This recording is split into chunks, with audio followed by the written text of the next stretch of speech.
একটা সম্পর্কের শুরুতে ছেলেরা যতটা বেশি কেয়ারিং হয়, এই সম্পর্কটা পুরনো হতে হতে ঠিক ততটাই আগ্রহ হারাতে থাকে।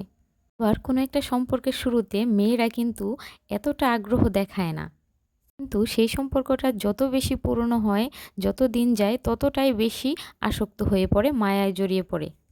আর সেজন্যই মেয়েরা একটু বেশিই কষ্ট পায়। এর চারপাশের মানুষের দিকে তাকালে বোঝা যায় যে একটা ছেলে যতটা সহজেই ডিপ্রেশন থেকে বেরিয়ে আসতে পারে, তা কিন্তু কখনোই একটা মেয়ে পারে না। যেমন আমার কথাই বলি, যদি আমার হাসব্যান্ডের সাথে কোনো ব্যাপারে আমার মনোমালিন্য হয়, আমাকে কিন্তু ঘরেই থাকতে হয়। কিন্তু সে কিন্তু বাহিরে চলে যায়। তার বন্ধু-বান্ধবের সাথে আড্ডা দেয়, বিভিন্ন মানুষের সাথে আড্ডা দেয়, কথা বলে। তার মন মেজাজ কিন্তু ফুরফুরা হয়ে যায়। কিন্তু আমাকে কিন্তু বাচ্চাদের সুবাদে, সংসারের সুবাদে ঘরেই থাকতে হয়। যার জন্য বাচ্চাদের নিয়েই থাকতে হয়। অনেক সময় মন খারাপটা ভিতরেই থেকে যায়। এজন্য মাঝে, মাঝে সাজুগুজু করতে হয়। মাঝে, মাঝে এই যে বাহিরে বের হইতে হয়। এই যেভাবে আমি ঘোরাফেরা করি, বাহিরে বের হই, বাচ্চাদের নিয়ে সময় কাটাই, তারপর মন ভালো হয়ে যায়। শোনেন, মন হলো এমন একটা জিনিস, এটা হচ্ছে ডায়াবেটিসের মতো। এটার পর্যাপ্ত পরিচর্যা করতে হবে রেগুলারলি। আপনি যদি এটাকে পর্যাপ্ত পরিমাণ পরিচর্যা করেন, এটা কন্ট্রোলে থাকবে। আর যদি মনের পরিচর্যা না করেন, তবে সেটা আনকন্ট্রোল। মনেরও পরিচর্যা করতে হয়, না করলে এটা কখনোই আপনি ব্যালেন্সে রাখতে পারবেন না।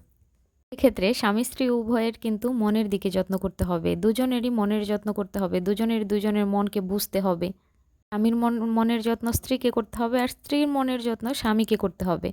বিয়ের পর অনেক আনন্দ থাকে, সম্পর্কে অনেক মিষ্টতা থাকে। কিন্তু আস্তে, আস্তে কয়েকদিন পর তিক্ততায় পরিণত হয়।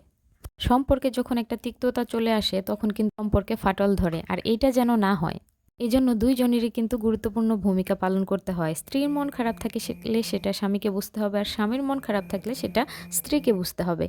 মাঝে, মাঝে স্বামীর জন্য সাজতে হবে, স্বামীকে স্ত্রীর জন্য গোলাপ আনতে হবে। স্বামীর কথাগুলো স্ত্রীকে শুনতে হবে, আবার অন্যদিকে স্ত্রীর মন খারাপটাও স্বামীকে মানতে হবে। বাচ্চা-কাচ্চা হলে আমরা মেয়েরা বাচ্চা-কাচ্চার দিকে এতটা বেশি ডাইভার্ট হয়ে যাই, আসলে আমাদের দোষ না, এটা আমাদের মাতৃত্বের একটা মায়া। ওই সময়টাতে বিশেষ করে আমাদের স্বামীদের সাথে স্ত্রীদের একটা দূরত্বের সৃষ্টি হয়, এবং ওই সময় আমাদের এত বেশি একটা হরমোনাল পরিবর্তন হয়, জন্য ওই সময় আমাদের মেজাজ খিটখিটে সহ অনেক ধরনের পরিবর্তন হয়।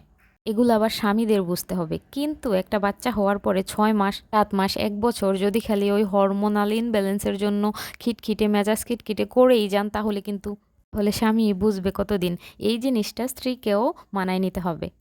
সর্বোপরি সবথেকে বড় কথা হলো, এই পৃথিবীতে আপনি যত বেশি মানায় নিতে পারবেন এবং যত বেশি মেনে নিতে পারবেন, আপনি তত বেশি সুখে থাকতে পারবেন। যত কাজের চাপ থাক, যতই ব্যস্ততা থাক, যতই বাচ্চাদের প্রেশার থাক, আমার মতে বিয়ের পরে স্বামী-স্ত্রীর কোয়ালিটি টাইম স্পেন্ড করা অনেক বেশি ইম্পোর্টেন্ট। করে বিয়ের পরে আমরা অনেকটা আবেগী হয়ে যাই বা একটু রাগী হয়ে যাই, কেন স্বামীরা আমাদের মন বুঝতে চায় না। তাদেরও যেমন জীবনে পরিবর্তনও হয়, আমাদেরও তেমন জীবনে পরিবর্তন হয়। দুজনেরটাই দুজনে বুঝতে হবে, তাহলেই ভালো থাকা যাবে।